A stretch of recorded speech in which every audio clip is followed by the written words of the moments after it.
Hi everybody, welcome to Unit 3, Video 3.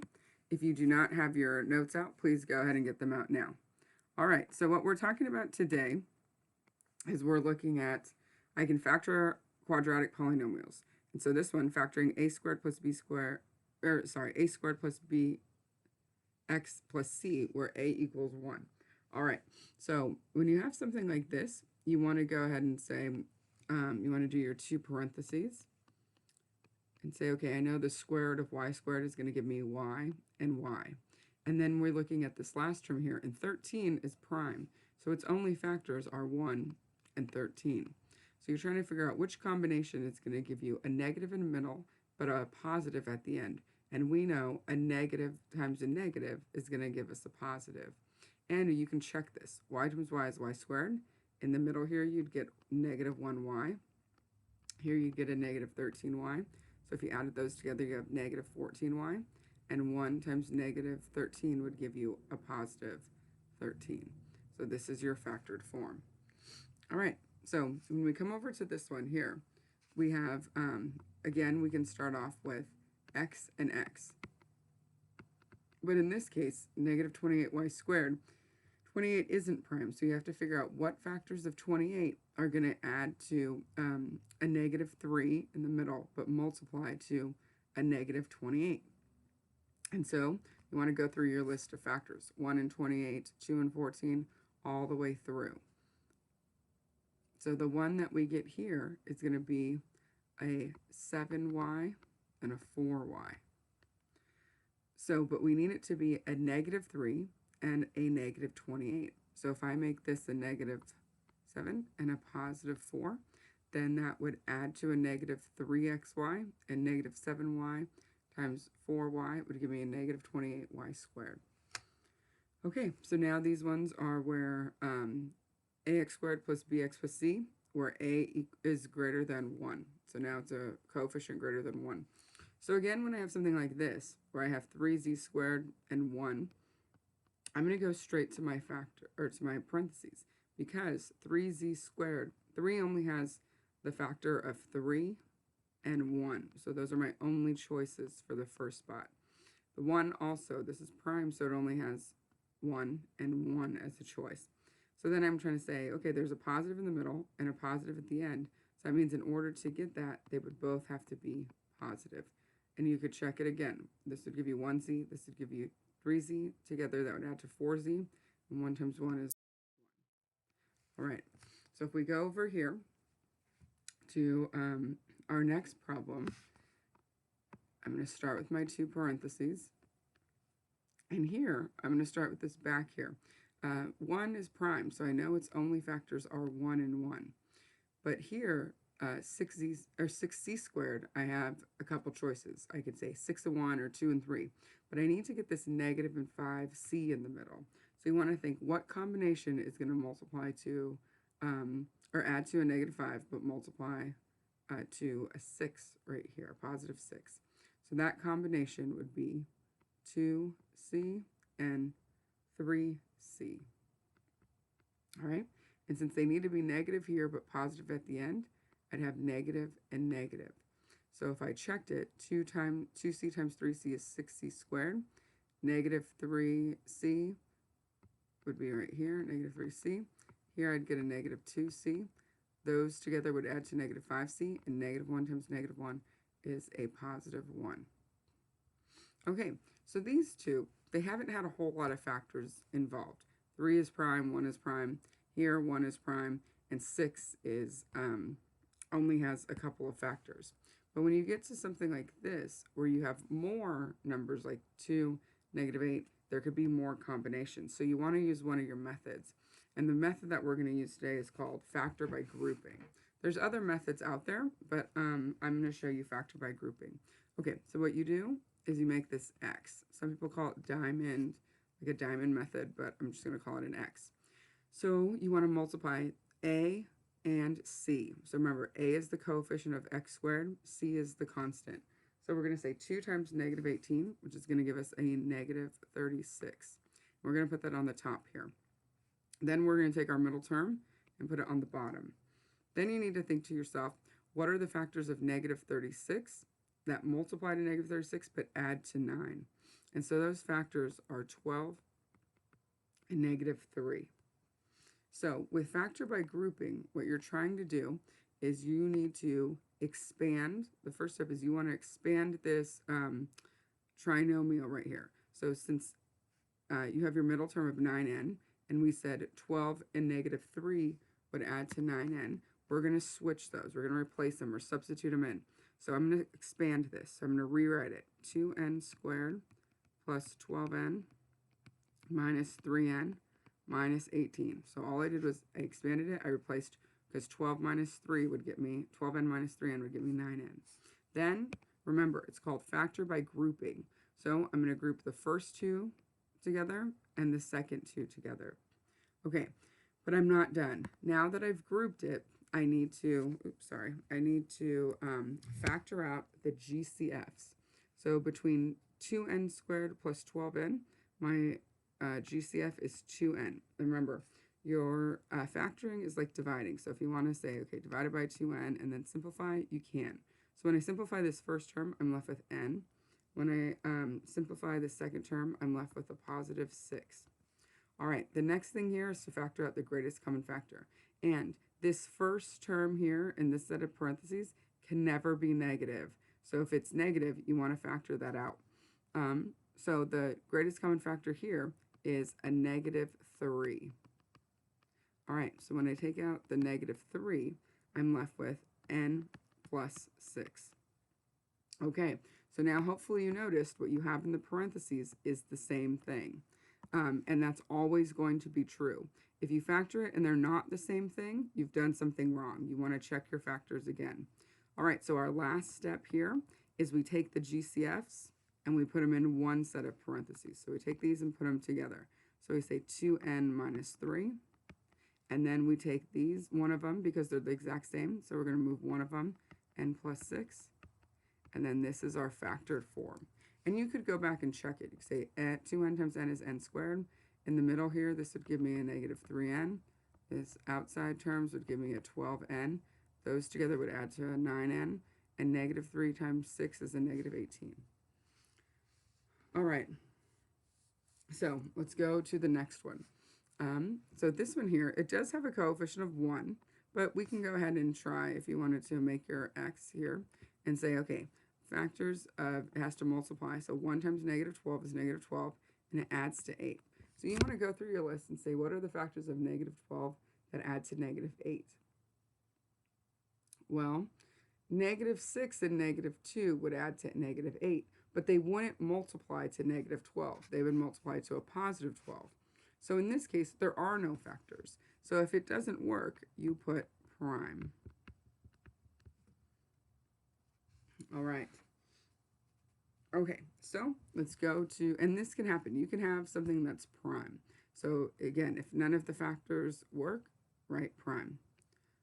All right, let's go to the next problem. So for number 7 here, you want to go ahead and make your x, and then you start saying a times c. So 3 times negative 6 is negative 18.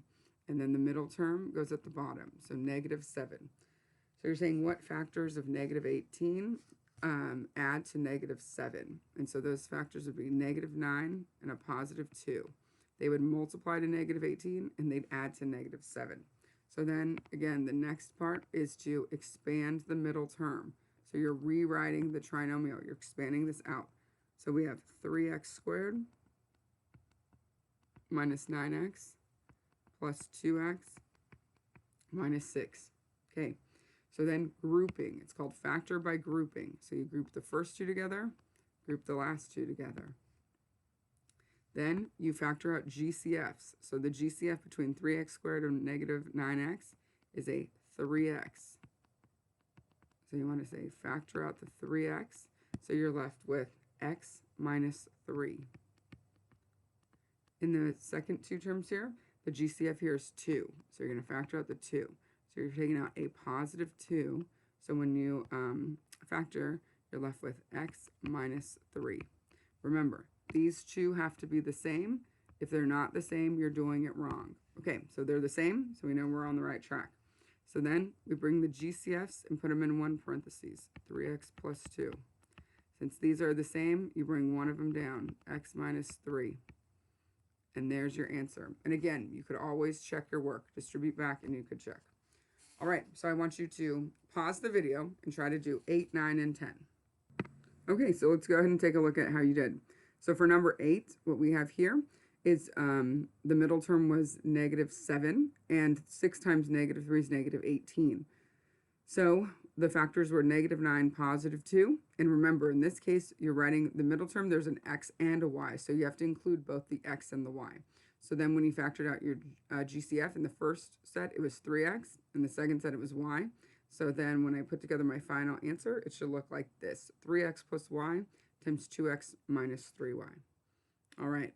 So number 9 here, we wanted to factor out, so we want to say the multiplies to -30 right here, and the middle term is 7.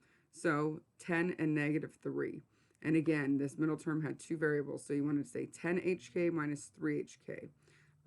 Then the first group, the GCF was 2h. The second group, the GCF was -3k. So then our last step is to write the answer. So we got 2h minus 3k, and then parentheses h plus 5k. And on the last one, it was prime. There are no factors of 35 that add to -10. All right, so let's go ahead and go to the next page. So on the next page here, now we're doing what's finding the roots, or we're solving the equation. Because remember, these are parabolas. You have x squared minus 4, or your quadratic is just a parabola. So when you solve for the roots, what you're really doing is you're finding where the parabola would cross the x-axis, also known as the x-intercepts. So it has a couple different names. We say find the zeros of the function, find the roots, find the x-intercepts. They all mean the same thing. It means where your parabola is going to cross the x-axis. And the way that to solve this is, because we're finding the x-intercept, it means the value of y would be 0. So you set your equation equal to 0. And then you factor. So right here, what we have is a difference of squares. So we know that a difference of squares is going to factor into our two parentheses. The square root of x squared is going to leave us with x. And the square root of 4 is 2 and 2. But since it's a difference of squares, there's a minus sign in the middle, and there's no middle term. In order to get the middle term to cancel out, means one has to be negative and one has to be positive. All right, so now let's solve for the roots. So since these are both set equal to 0, we're going to say x minus 2 equals 0, and x plus 2 equals 0, and then we're going to solve both of them. So here I'm going to add 2 to both sides, so I get x equals 2. Here I'm going to subtract 2 to both sides, so I get x equals -2. So this means the x-intercepts, or where it would cross the x-axis, is at 2 and -2. All right, so now the way that you write this is you put a bracket, -2, comma 2. And you want to be careful that you're writing a bracket, because if you write a parentheses, that implies that it's a coordinate pair, okay? So we want it in a bracket. All right, let's go to the next one. So the first rule of factoring is to always factor out a greatest common factor. So if you notice on this one, they do have a GCF, and that GCF is x. So again, we want to set it equal to 0. We want to factor out the GCF, so we're going to factor in an x, and we're left with parentheses x minus 6. Again, we're trying to find where it's going to cross the x-axis. So since it's set equal to 0, we have to take both of these, because they both have an x, and set them equal to 0. So x equals 0, x minus 6 equals 0, and then we solve. Well, the first one's already solved for us, x equals 0. But here I'm going to add 6 to both sides, so I get x equals 6. So to write my roots, or where it crosses the x-axis, it crosses at 0, and it also crosses at 6. So here's my answer. All right, let's go ahead and look at number 3. So I would like you to pause the video, and I would like for you to try number 3. Okay, so let's take a look. X squared minus 9 is also difference of squares. So I'm going to set it equal to 0, and then I'm going to factor it, which factors into the quantity x minus 3 quantity times the quantity x plus 3. So then when I set both of those equal to 0 and solve, I get -3 and 3. So it would cross that -3 and +3. All right, for number 4, again, we're going to set this equal to 0. But in this case, remember, when you have quantity squared, you write it out twice. So we have x plus 2, parentheses x plus 2. So then you're setting both of those equal to 0. X plus 2 equals 0, and x plus 2 equals 0. So I'm going to subtract here. So I get x equals -2. I'm going to subtract here. So I get x equals -2. So that means that it crosses at -2. But since they have both of them, it means it's what we call a double root. So you want to say d period r period. So -2 dr. And again, that stands for double root. And so if you were to graph that, it would mean that your parabola is crossing on the axis. So it's like the turning point. It's like where it'd go back over. All right. So here's our answer. Okay, so if we go to the next one, now you'll notice that the highest exponent in this case is x cubed. So far, everything we've done here has an exponent of x squared. When we've done that, we've gotten 2 answers. But with a cubic, your cubic function would look something like this. It's going to cross the x-axis 3 times, or it could cross the x-axis 3 times. So that means we need 3 answers for x. So the first thing we're going to do is we're going to set this equal to 0. So we have to subtract 4x squared from both sides. So then we're going to rewrite it as in standard form. So x cubed minus 4x squared plus 4x equals 0. Then the first rule of factoring is always factor out a GCF. So here the GCF is x. So when I factor that out, I'm left with x squared minus 4x plus 4 equals 0. But remember, we need to fully factor this because we're looking for 3 roots. Right now I just have this x here. So this trinomial, you want to check and see if it can factor. And it can. There are factors of +4 that add to a -2. So start with the x squared. This is going to factor into x and x. Well, those factors of 4 that multiply to +4 but add to a -4 are -2 and -2. So again, when I set all the x's equal to 0. So I have x equals 0, x minus 2 equals 0, x minus 2 equals 0. And then we're going to solve. So the first one's already solved for us. So here I'm going to add 2 to both sides. So I get x equals 2. Here I'm also going to add 2 to both sides. So I get x equals 2 again. So that means when I write my answer here, I get 0, comma, -2 d period r period, because it is a double root. All right.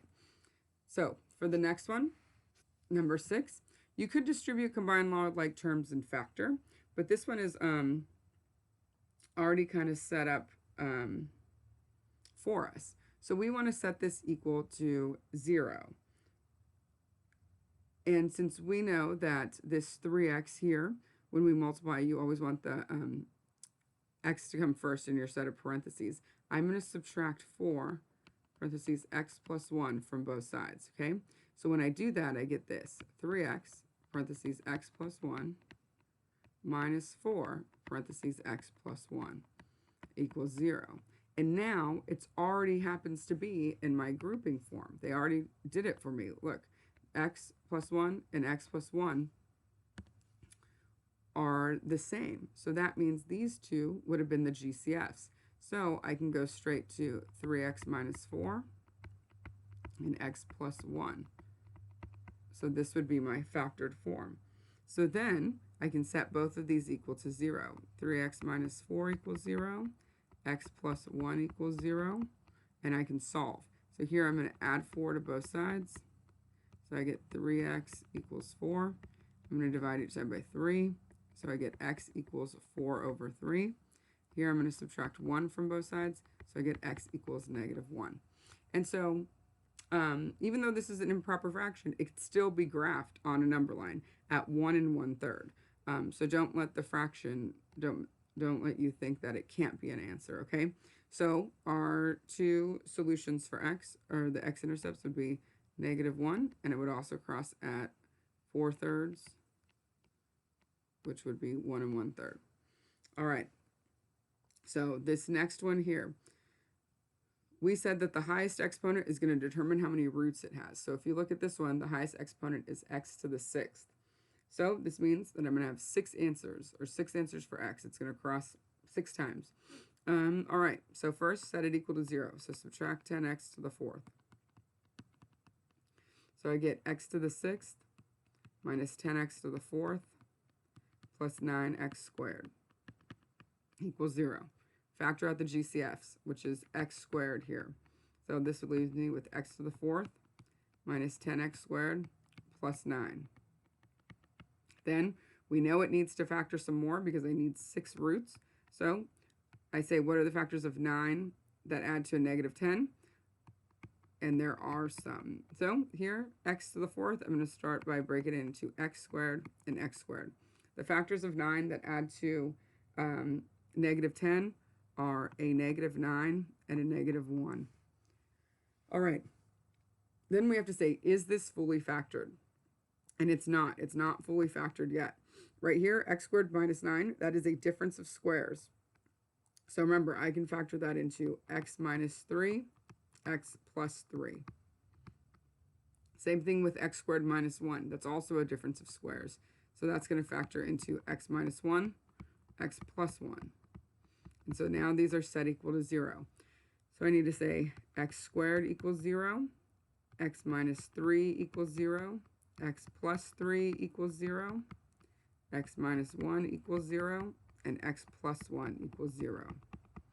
And now I need to solve all of them. So here I would subtract 1, x equals negative 1. Here I would add 1, x equals 1.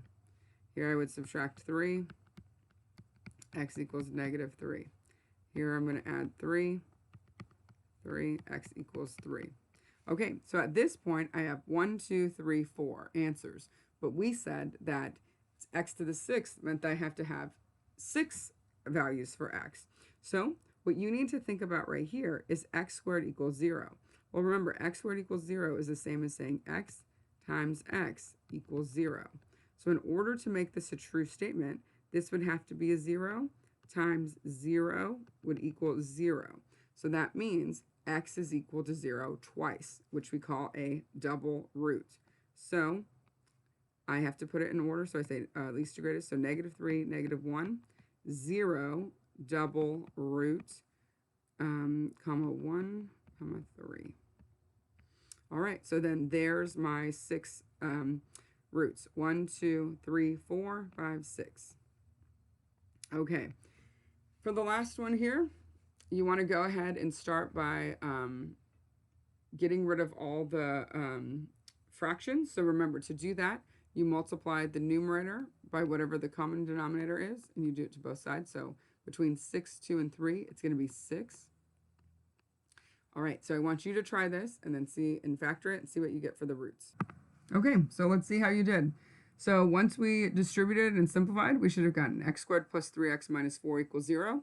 So then once you factored it into x plus 4, x minus 1, and simplified and set equal to 0, our roots were negative 4 and 1. All right, everybody, thank you for watching today's video.